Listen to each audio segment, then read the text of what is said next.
Reflect on how Allah Almighty alerts people to the reality of this worldly life. Notice how the verse begins with "Know, because this matter is immense. Whoever discovers the true nature of this world succeeds in it, for they know it is as Allah has informed us. Know that the life of this world is only play and amusement. It is like children's play that quickly ends. How much we played in our childhood, yet now nothing remains of that play. Such is this world. It is amusement, as people amuse themselves with desires and pleasures, finding no fruit or consequence from them. This is how Allah depicts worldly life for us. The world becomes play and amusement for those who live for it alone. But for those who live in this world for the hereafter, the world becomes a farm for the hereafter, holding great value as the passage to the eternal abode. They plant righteous deeds in their worldly life to reap rewards on the day of judgment. See how Allah diminishes the importance of this world, calling it play and amusement. This is said only about something worthless, mere play with no value. This applies to those who live in this world for the world's sake alone. Those who live for this world present nothing for their hereafter. They transfer to the eternal abode, having presented nothing for themselves, no righteous deeds, as if they merely played and amused themselves in this world. The forms of this play differ remarkably. You find the small child playing in their youth, but the problem is when this play continues after puberty and throughout one's entire earthly life. Unfortunately, only the form of play changes. They grow to be 30, 40, or 60 years old, but in reality they remain like a small child in their view of the world, as if they have no intellect, wanting only to gratify themselves. Look at the small child playing with toy cars. When they grow and become a young adult, they take a real car and begin playing with it. These are varied forms of the same thing. Likewise, everyone who disobeys Allah and becomes preoccupied with worldly pleasures and desires is truly playing, because they prepare nothing for their hereafter. The little girl plays with dolls, then grows up and plays with her face, with fashions, adorning herself, thinking she is wise and doing the best things in the world, when in reality she is playing and amusing herself, finding nothing of value for these actions with Allah. Similarly, those whose concern is accumulating wealth through trade and real estate while neglecting their prayers and religion are truly playing and amusing themselves, though they think they know how to live in this world, yet they do not know its reality. Then Allah says, "And boasting among you." Each person adorns what they have, then boasting occurs. My house is better than yours, my car is better than yours. Thus everyone boasts to others about their worldly possessions. Allah says, and competition in wealth and children. This is what people compete in. A person is never satisfied with wealth. The trial of this nation is wealth, as the Prophet said. Even if they have enough, if they have millions, they want to multiply them. They are never satisfied. These amounts might suffice their children and grandchildren, but they are never satisfied with competition. Then Allah shows the swift passing of this world with this parable. Like the example of a rain, whose resulting plant growth pleases the tillers.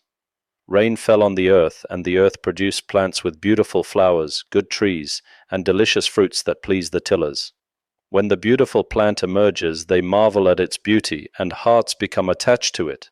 Then it dries, and you see it turned yellow, meaning it reaches its peak, then yellows after its greenness, then becomes debris, breaking and crumbling. Such is the likeness of this world. When a person looks at the reality of their lifespan, it is thus.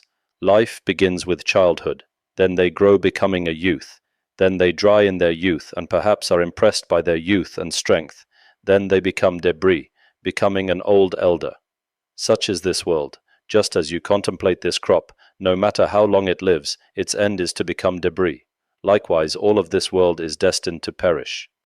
Allah says, "And in the hereafter is severe punishment and forgiveness from Allah and approval." This is warning and encouragement. If you know that this world is temporary and swiftly passing, then prepare for the hereafter. In the hereafter there is severe punishment for those who cling to this world and forget the hereafter, preferring this world over the hereafter. They did not worship their Lord, did not pray, and were distracted by worldly life. For them is severe punishment.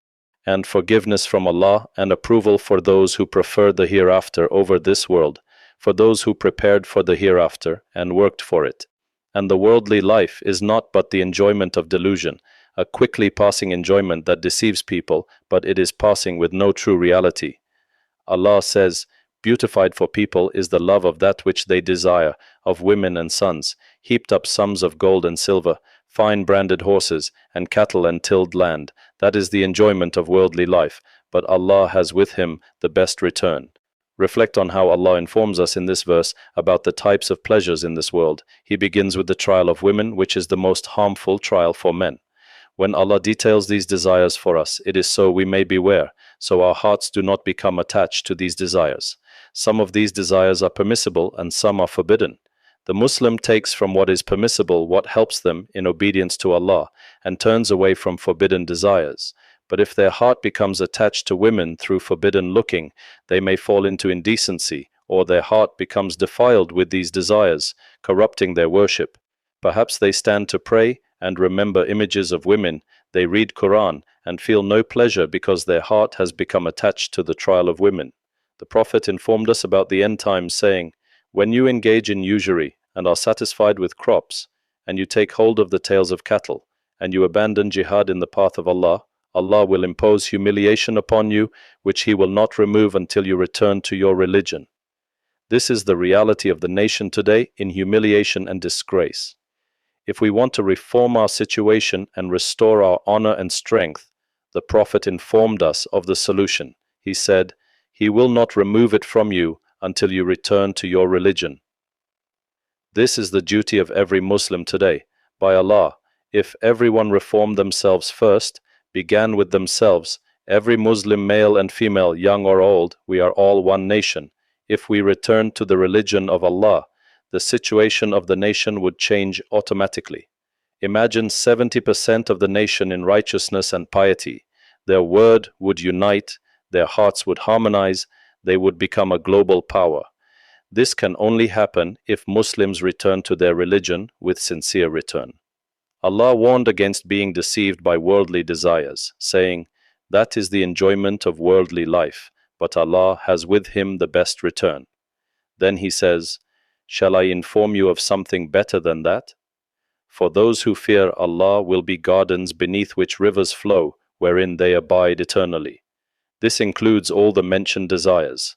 In the gardens are gold, silver, horses, cattle, everything, every enjoyment, every blessing.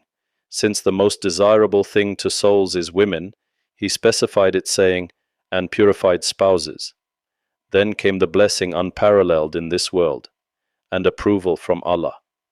This is spiritual blessing. When you are certain that Allah is pleased with you and has admitted you to His abode of generosity, there is no blessing beyond this. We ask Allah to make us among the people of the hereafter, not among the people of this world. We ask Allah to forgive us and have mercy on us, to forgive us and our parents and all Muslims, to protect our oppressed brothers and grant them victory.